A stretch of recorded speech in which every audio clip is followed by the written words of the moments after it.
Welcome to Massive Late Fee. And now your hosts, Mark and Carol. Well, hello everybody. Welcome back to Massive Late Fee. My name is Mark. With me as always is my wife Carol. How you doing today, Carol? Hey, what's up? Not much. It's been a good break here. It's January. No, it's not. It's What the fuck? It's July. Holy shit. It's the hottest January Are you having ever. a stroke?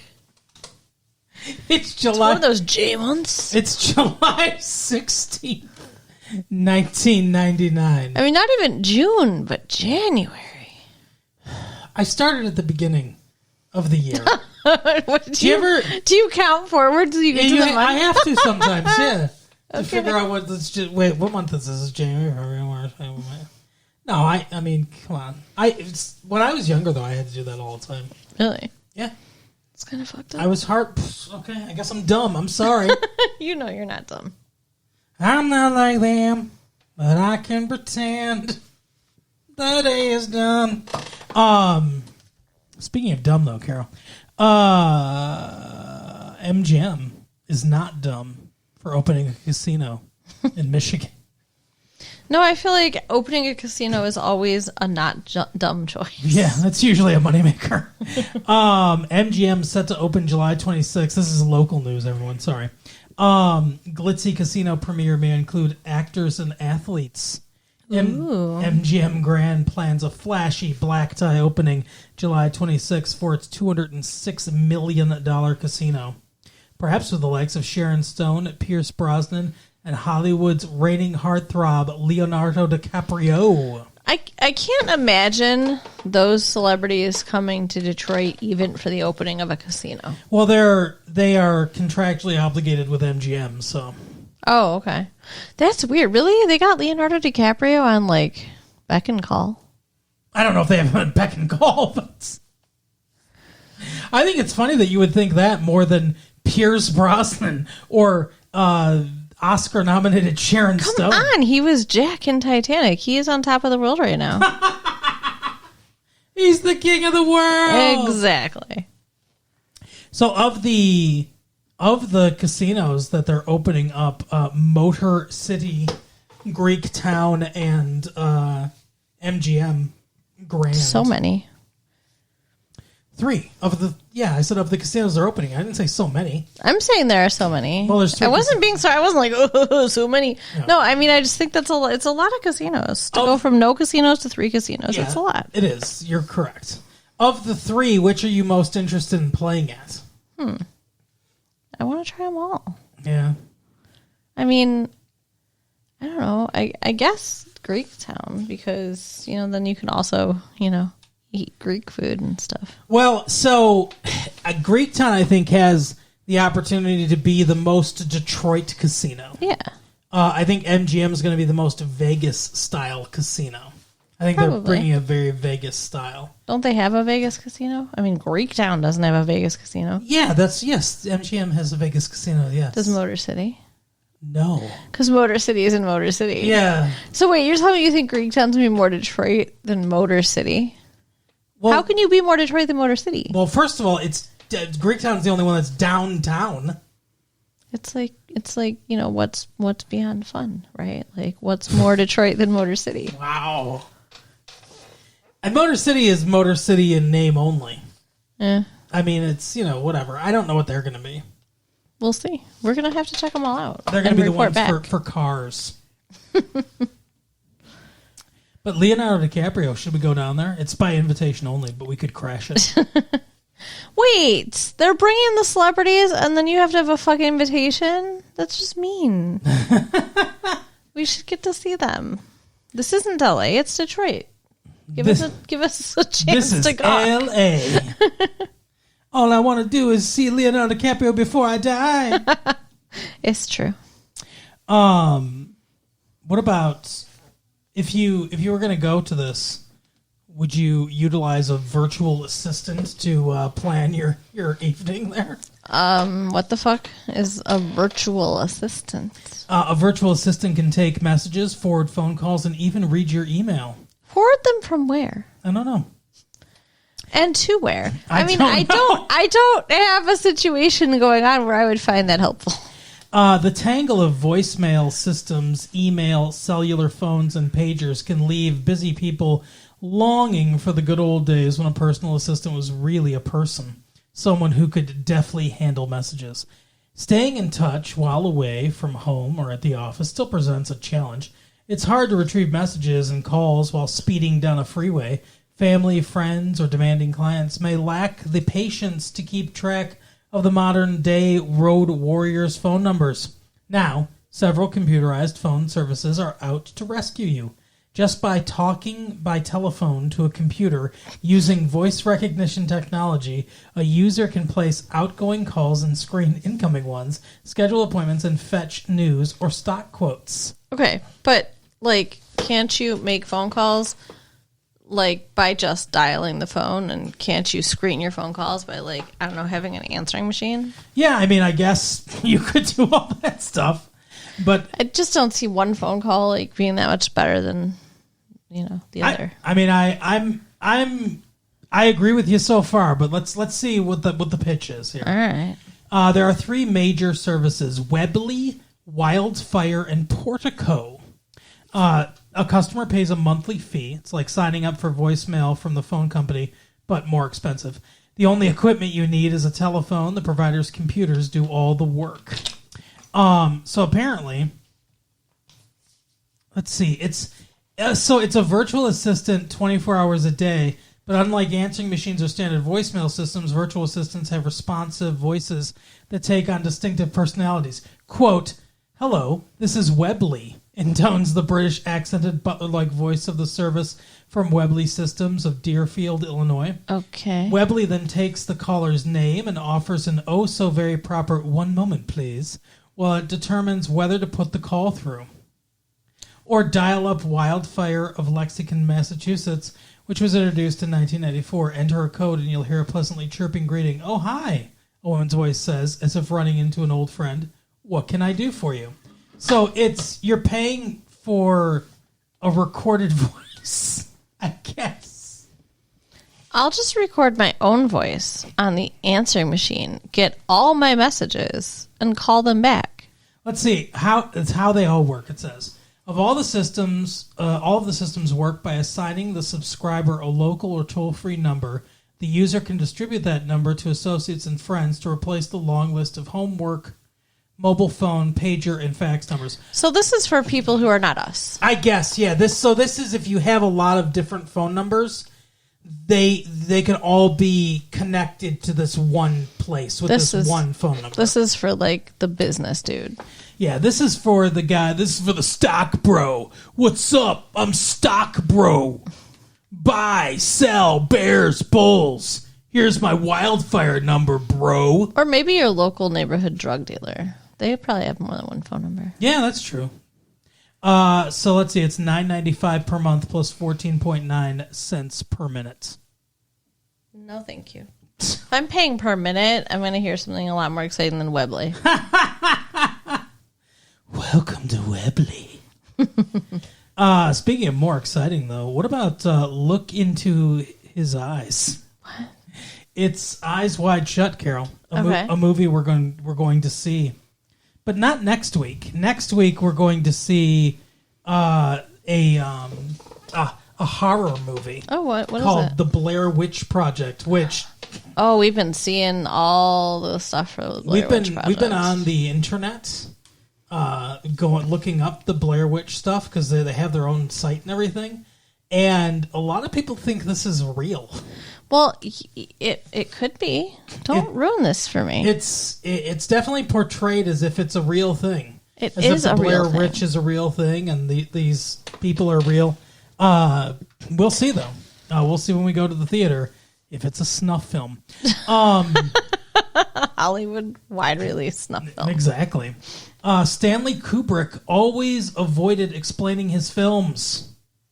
Michael Hare, with whom Kubrick co-wrote Full Metal Jacket, thought this was because Kubrick believed so passionately in the meaning of his movies, had thought every intellectual element through so clearly, that to talk further about them would somehow spoil the effect. Kubrick's death, just days after showing Eyes Wide Shut to its stars Tom Cruise and Nicole Kidman, and the executives at Warner Brothers, effectively precluded his being queried any further Aw. on its elusive meaning. Eyes Wide Shut, though, will do nothing to detract from Kubrick's reputation for being oblique. So, I don't want to read too much about this because we're going to see this a couple weeks from now. Yeah. And I am interested in the film. I'm a fan of Stanley Kubrick. I liked his version of The Shining. Yeah. Did you see Full Metal Jacket? No. Oh, it's a great movie. Yeah, we should see it. Private Pile. Yeah, that's from the movie. Sound like a South Park character. Yeah, I guess kind of. Private Pile. Come on, Private Pile. Do you want to take a bite of Limp Biscuits? I think I'll pass. I'm pretty sure they don't know what Limp Bizkit refers to, or they would not have that headline. That's so fucked up. But Limp Bizkit is the hottest rock band of the day. Who wrote that? Sorry. I'm really upset about it. That's so stupid. Who wrote that headline? Yeah. I don't know. The Florida Quintet's latest disc, Significant Other, has been the #1 selling album of the land since its debut 3 weeks ago. What's the appeal? A wicked mix of guitar, rock, hip-hop beats, and street punt pushiness. Okay. And the disc isn't the only thing that's selling. The band's outdoor gig in Pontiac today has been sold out for weeks. If you don't have tickets walking through the streets downtown, you should put you close enough to hear the growl. Wow. Take a bite of Limp Bizkit, everyone. Disgusting, if you know what that means. They obviously are not fans. No, they obviously don't understand much about music at all, so they're writing music for a newspaper.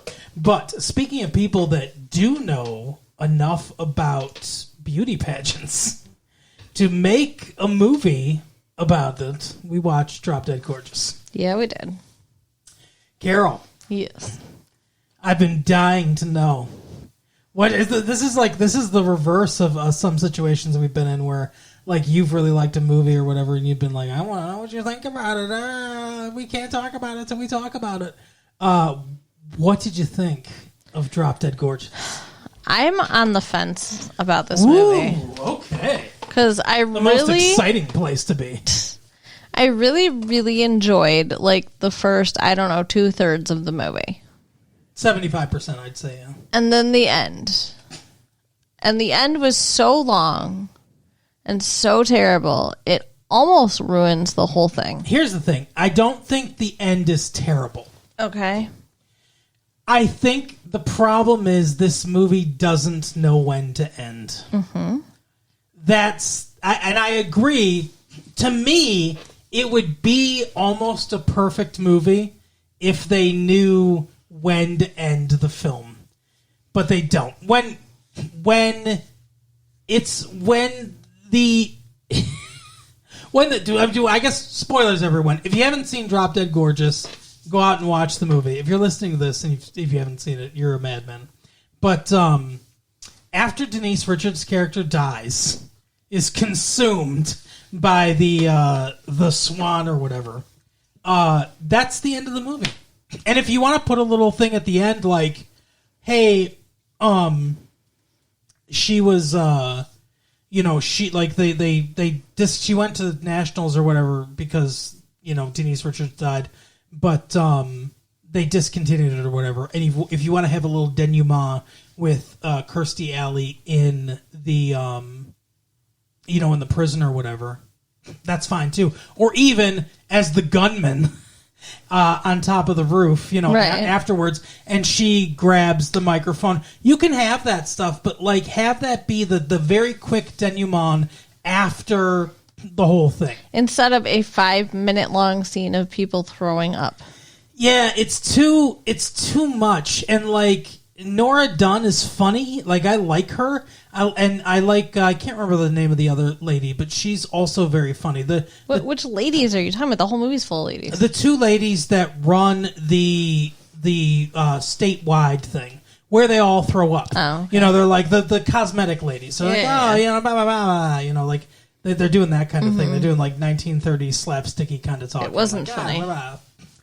But I like both of them, but they don't need to be in the movie because that whole sequence doesn't need to be in the movie. Agreed. It was awful. Like, it's like they made this good movie and then they just kind of shit on it and left the turd.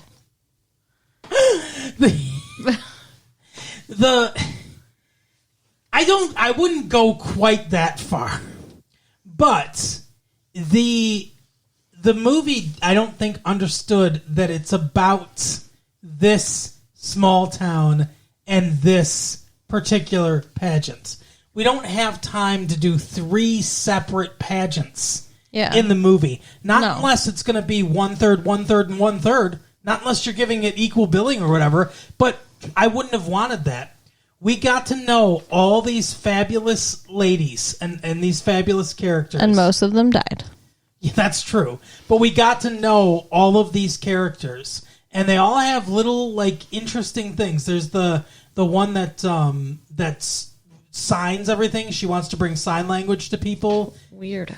And then she gets hit on the head with a light fixture and she goes deaf somehow.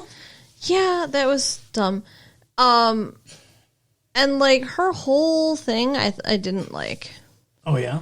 I mean, she wasn't deaf. No.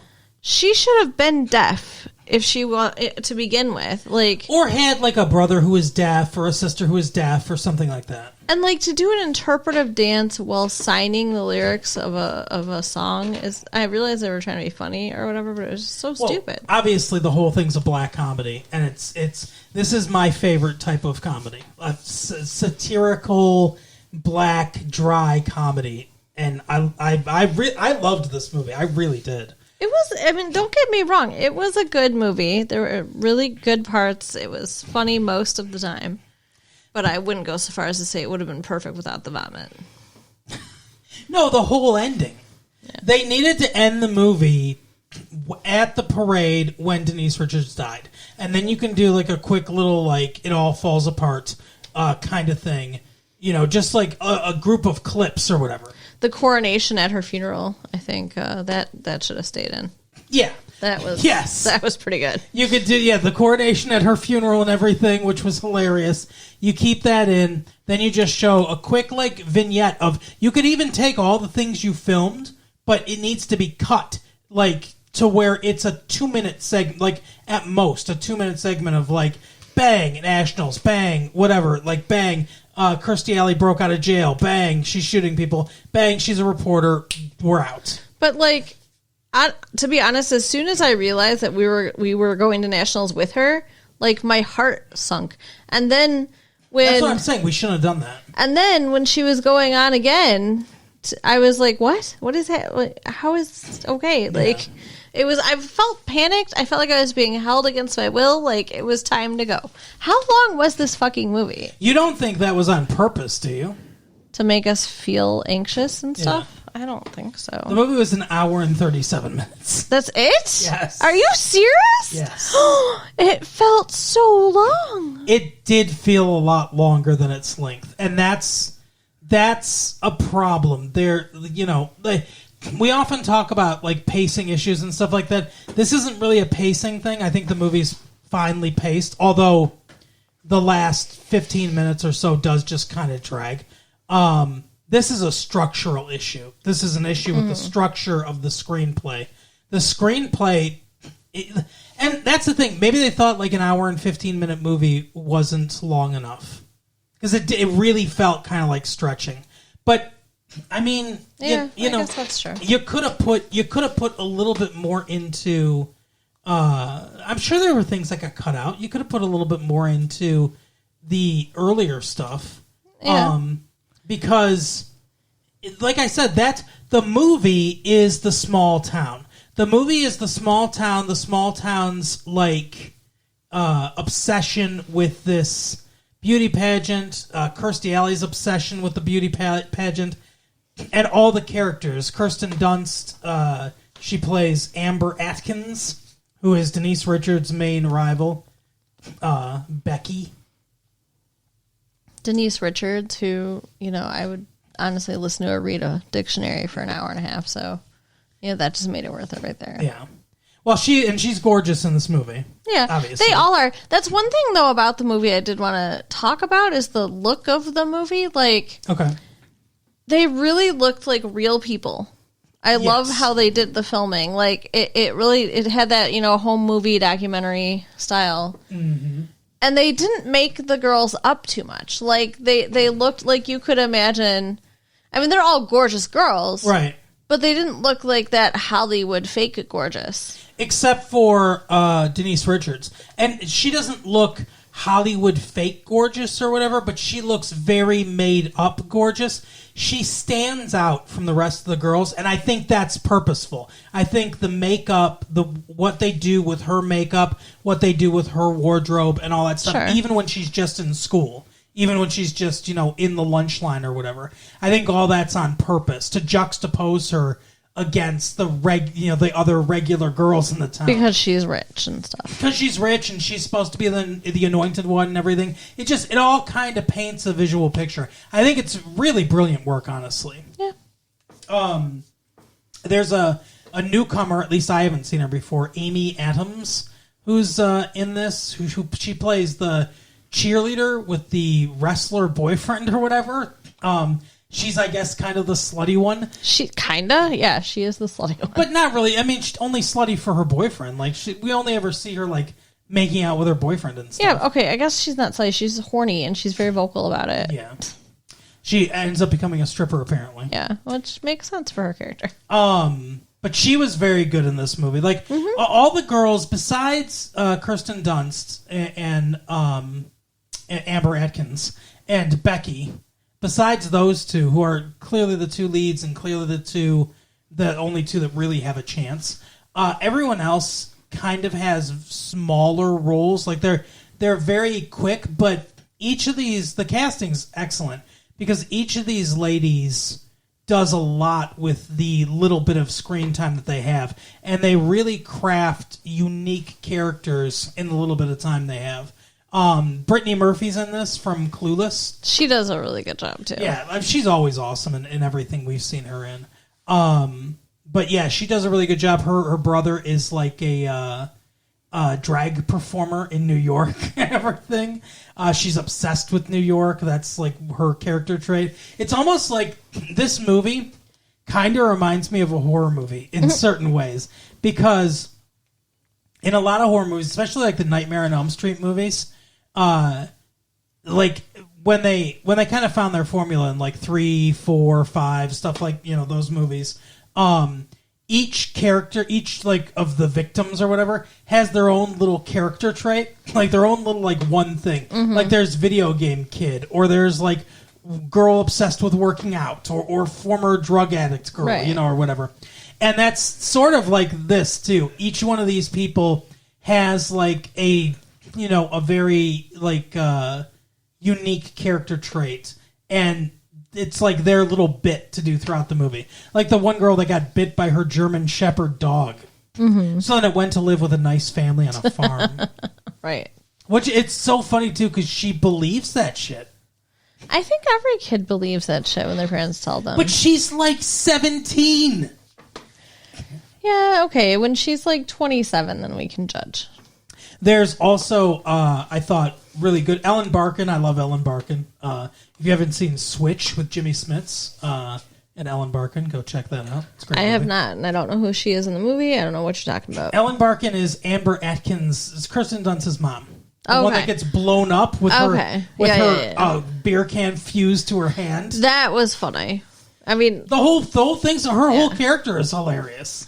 And then her friend Allison Janney. She wants to have sex with everybody. She's the slutty one. Yeah, she really is a slutty one because she has sex with several men throughout the movie. Well, she doesn't actually succeed except at the very end. No. When we after what's her name dies, after Becky dies, and the mailman is like has delivered the package or whatever to Amber Atkins. He's just gotten done delivering a package to Allison Janney too. He's like buttoning his pants and tucking his his I did shirt. not notice this. Yeah, it's subtle, but there's like 3 different times that she's definitely banged some dude. Because at the end, she's like, and I got some, so I figured that was like, oh, she finally succeeded. Well, we saw her come out of the hotel room with the bartender guy, the one she threw the thing in his mouth or whatever. Yeah. Do you think Allison Janney's like sultry or sexy No, or whatever? I don't. not either. at all. She has a commanding presence. Yeah, she's kind of mannish. Yeah, a little bit. Yeah. I'm trying to think. What are some of the other girls? So there's the cheerleader. There's the deaf one. She wasn't deaf to begin with. Well, no. There's Brittany Murphy. There's the jockey one who's the first one to die. Yeah, the first one to die. She dies blown up. Yeah. And why did she get blown up? I'm trying to remember. Well, she got blown up because apparently she wins everything she does, and she's the only person to ever like beat Becky out of anything because she was the president of the gun club or whatever, and Becky was the vice president. So she wanted to make sure she couldn't beat her, even though there's no way she would have beat her because she was, Probably not, but tomboyish. Probably not, but who knows? Meh. And maybe she was just pissed. Maybe Kirstie Alley was just pissed because she beat Becky Lehman out for president. Maybe. So you think it was the mom killing everybody, not the girl? 'Cause I really thought it was the girl. She admits to it at the end. What? She's like, oh, she went up whatever. Like she talks about how she went up in a ball of flame or whatever. Yeah, you're right. So why did? I think Denise Richards knew what was happening though. I don't think she was innocent in it. No. Why did the swan go up in flames? I know the mom didn't do that. So I wish that had been explained a little bit better. They do mention a couple times that the dad is like a cheapskate or whatever. And he got his people in Mexico to build it or whatever. And I don't know if it's like retaliation because he treats them like shit, or if it's just supposed to be poor craftsmanship. But it's one of the two. Like, it's hilarious. The priest at the end, when he's presiding over Becky's funeral, he's like, there's a message or whatever in everyone's death, and this message is by America. Yeah. I thought was so funny.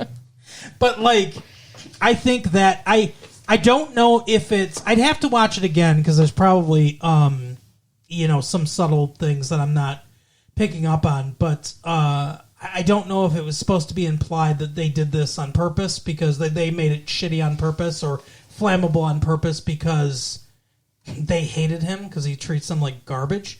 Or if it's just supposed to be shoddy craftsmanship. Well, I mean, she mentioned several times that it smelled like gasoline. Yeah. And yet, her mother lit a sparkler, I think it was, and stuck it in there, dumb.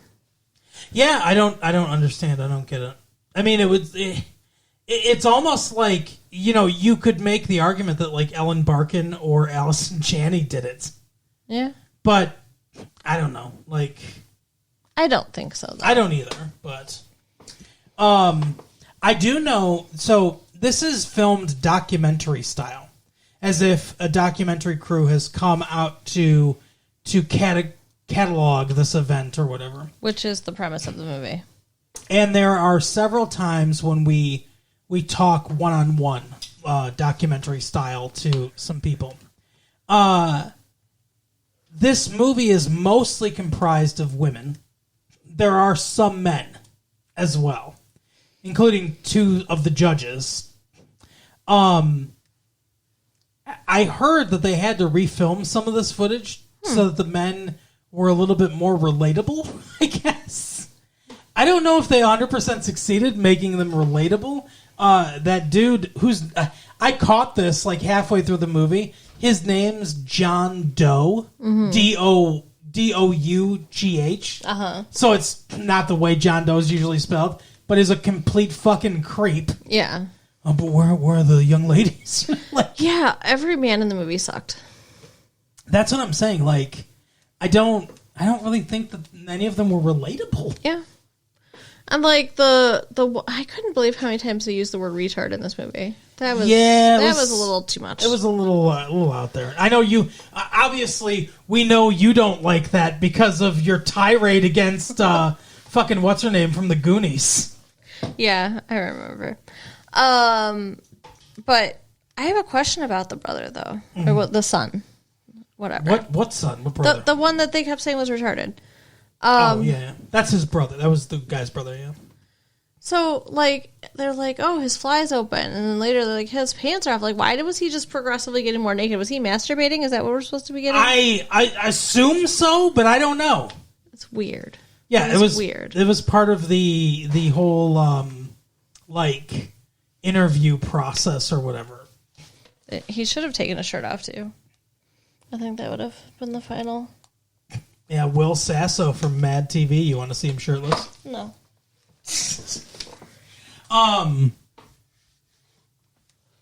What was your favorite part of the movie? Oh, my favorite part of the movie. Like your favorite gag or whatever. Was it the paint? The paint. Yeah, the paint came off on them. No. I actually like really enjoy like I liked how Brittany Murphy's character like actually helped you know, our main character. Amber Atkins. You know, she gave her outfit. Yeah. So because she was being sabotaged left and right. Yeah. Yeah, because the fucking bitch main character lady like stole her clothes, and like you said when we were talking about it, like they should have taken her shoes because her talent was to tap dance. Yeah, they took her costume and they're like, oh, sorry, you can't do it because your costume wasn't approved. That's so stupid. Like, there's no way that they could say that wasn't sabotage. Yeah, the whole thing's dumb. But I liked it when Brittany Murphy's character was like, you're gonna win anyway. Like, I never was gonna win. The camaraderie and the chemistry between the girls I thought was awesome. Like, it just I really enjoyed this film. This movie is, you know, up my alley. Like I said, I like these kind of black satirical dry comedies. This is my kind of comedy. But yeah, I do agree with you. Its main flaw is the movie just doesn't know when to end. And it's like, it wants to be, I guess, about more than just this town. It wants to be about beauty pageants as a whole or whatever. And it's like, maybe you could have made that movie, but that's not what this movie is. No, and like, they didn't even do the pageants other than that one. No. Like, you know, they just had, she moved along because everybody else threw up. Yeah, like, and who how cares? is that fair? Reschedule the pageant. Like, I'd be so pissed if I was one of the contestants and I got food poisoning and they were like, just gave it to somebody else. Like, fuck you. Yeah. But apparently it didn't matter anyway because the nationals were canceled. Yeah. And it's like, what's the point? Like, why? Why take us through all that for nothing? It's like, that's the other thing, too. It's a very anticlimactic ending in that way. Yeah. And it's like, I don't care about the pageant. I care about these girls and these characters. Although Amber Atkins does, you know, get her final, like, her career, that she wanted to be what was it, like Joan Rivers or... Wow. Diane Sawyer. Yeah. Like Diane Sawyer. Was it Diane Sawyer or Connie? I don't know. It was Diane Sawyer, yeah. It wasn't... Were you going to say Connie Chung? I was going to say Connie Chung. No, it was not her. Yeah, Diane Sawyer, you're right. But because of the... what's her name? Becky Lehman's mom. I can't remember. Mrs. Lehman. Going nuts and like Kirstie Alley shooting at her, and she picks up a microphone. Kirstie Alley's awesome in this movie. So. She is very good. They're all really good. Yeah, everyone's great. It's a hilarious movie. It just went on a bit I would say go long. and see it if you want to leave after Denise Richards dies. It's a better movie. I think you can. Yeah. I think you can do that. But would you recommend it? Yeah, I would. Hesitantly. Yeah. A hesitant recommendation. I mean, like I said, you start feeling a little trapped towards the end. Yeah, I don't disagree with you on that. But that is the episode for the week. Carol, tell people where they can get their own guns. No. You can write us at latefee1994 at AOL.com. Mm-hmm. Check out our website at tiaras. What? How about tiaras, where they can get their own tiaras? That works. check out our website at www.retrolatefee.com. Yep. And share the tapes with your friends. Okay, see you next time. Bye. Bye.